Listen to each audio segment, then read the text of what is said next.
O que significa a entrada do Brasil no seleto grupo de parceiros da Alemanha? Bom, hoje é 20 de agosto, essa notícia aqui é do dia 19 de agosto de 2015, e sabemos que a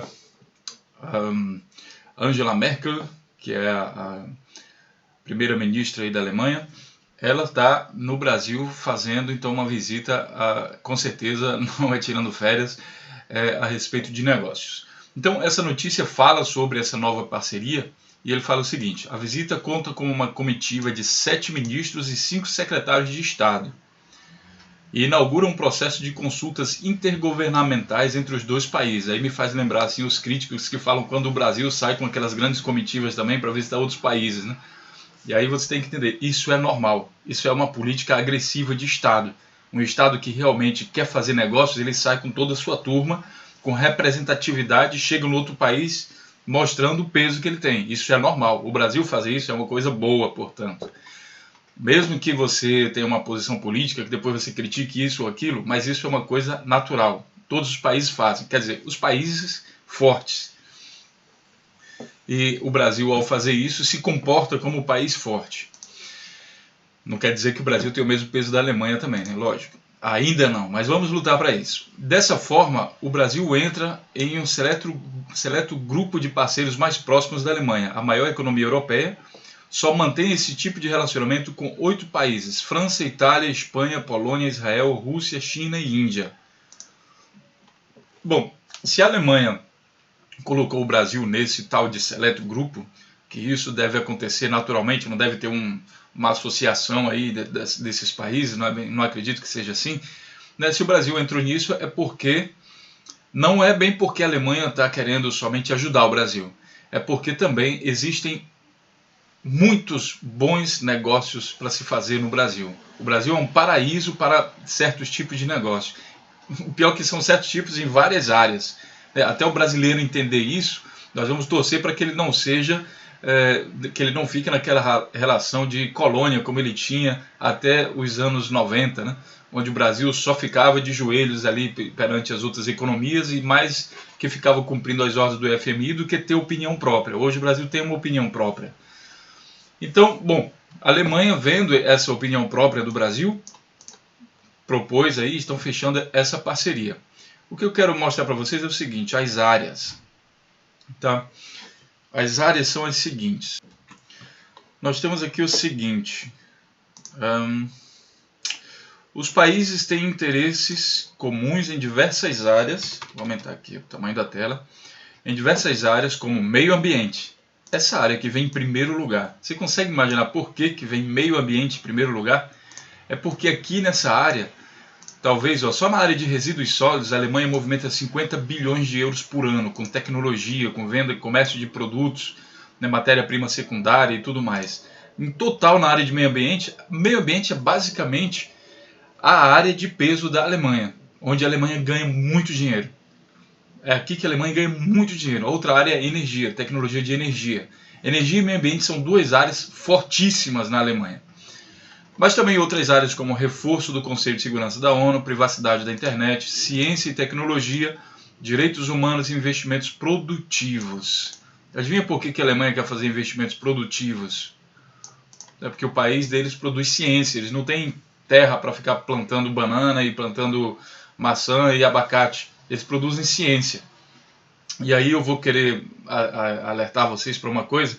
É muito importante que o Brasil, numa relação como essa relação pode ser benéfica para o Brasil, né? Brasil com a Alemanha, direto, assim, com um livre comércio, digamos assim. Ela pode ser benéfica.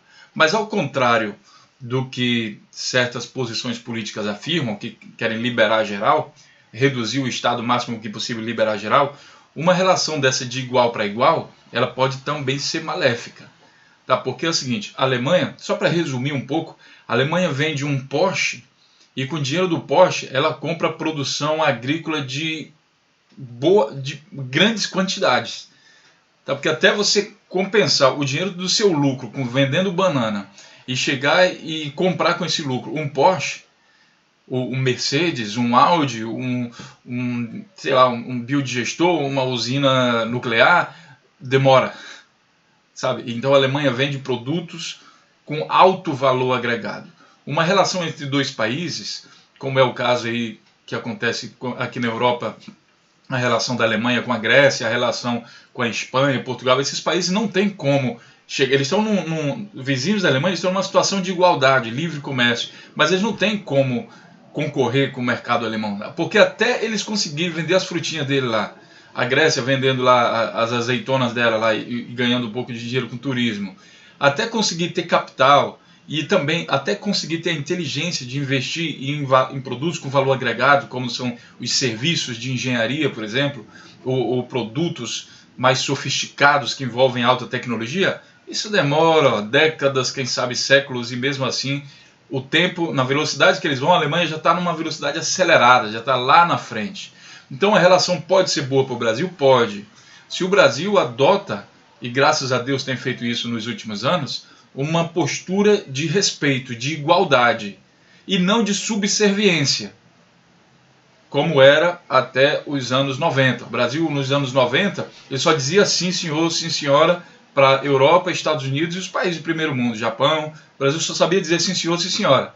E só sabia ir lá para meio que pedir esmola, né? Ah, me preste dinheiro, FMI, me preste dinheiro, não sei quem. E hoje, essa postura mudou. Nós temos uma postura de governo mais firme em relação a isso. Então, é importante uma relação como essa no Brasil? É, porque pode existir, por exemplo, uma troca de ciência. E aí você vai agregar valor aos seus produtos. Você não vai simplesmente agora só produzir coisas, produzir matéria-prima para que outro agregue valor à sua matéria-prima e lhe venda com um valor 10 vezes maior, quem sabe. Então, há de se ter cuidado numa relação como essa. É uma relação desejada, mas somente desejada caso o Brasil adote uma posição de respeito a si próprio, a seu povo e pronto, a tudo que ele representa.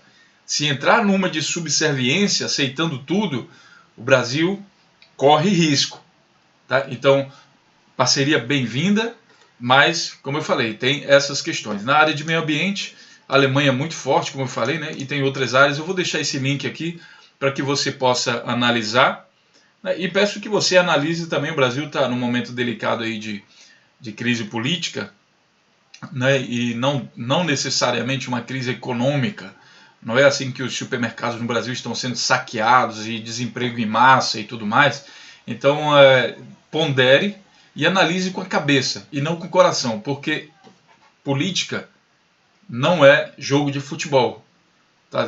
Você não pode olhar a política como um torcedor de futebol. Ah, não sei quem fez um gol contra quem, a Dilma não se arrebentou, ah, viva! Não, a Dilma se arrebentar como presidente do país, ela leva o país também para baixo.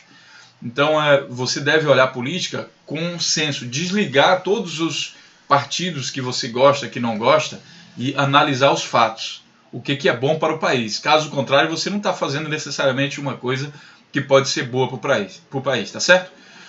Essa é a nossa notícia relativa aí do meio ambiente de hoje. Fique à vontade para colocar seus comentários e não esqueça de participar aí do nosso canal, se inscreva no nosso canal, que a gente vai estar analisando também esse tipo de coisa aí. Abraço e até o próximo vídeo.